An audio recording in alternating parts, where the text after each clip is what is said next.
ஏன் நம்ம வாழ்க்கையில் போராட்டம் தொடருது? எந்த பாவம் நம்மகிட்ட தேவன் அருவருக்கிறார்? எதை நம்ம விடாமல் இருக்கிறோம்?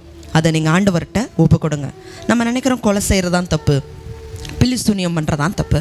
இல்லை, நீங்கள் கோபப்படுகிறதா இருக்கலாம், மற்றவங்ககிட்ட ஒப்புரவாகாமல் இருக்கிறதா இருக்கலாம், கொடுக்கறதுல இருக்கலாம்.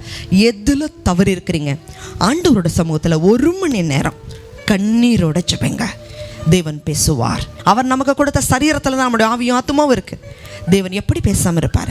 நிச்சயமா உங்களுடைய குற்றங்களை உங்களுக்கு உணர்த்துவார். என்னுடைய வாலிபன் நாட்களில் கிறிஸ்துவ எனக்கு தெரியும், ஆனால் பூர்ணமான சத்தியத்துக்குள்ள வராத இளம் வாலிப நாட்கள். அந்த சூழ்நிலையில் எனக்குள்ள ஒரு சரீரத்தில் ஒரு பலவீனம் இருந்துச்சு. அந்த பலவீனத்துக்காக நாங்கள் மருத்துவமனையில் போய் மருந்து எடுத்தோம். ஆனால் அந்த மருந்துகளை தொடர்ந்து எடுத்தோம், அந்த சரீர பலவீனம் என்னை விட்டு நீங்கவே இல்லை. அப்போ ஆண்டவரோட சமூகத்தில் நான் ஜெபிக்கும் பொழுது என்னிடத்துல ஒரு சிறிய காரியம் இருந்துச்சு. என்ன அப்படின்னு சொன்னால், அதிகமாக நான் சினிமா பாடல்களை அதிகமாக பாடிக்கொண்டே இருப்பேன். கர்த்தர்கிட்ட நான் அதை அறிக்கை செஞ்சேன்.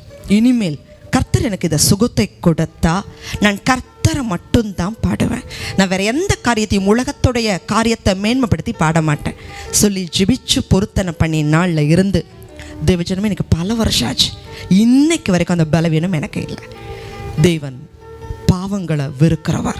அதை நம்மகிட்ட இருந்து நீக்கும் பொழுது மெய்யாகவே தேவன் நமக்கு செவி கொடுப்பார்.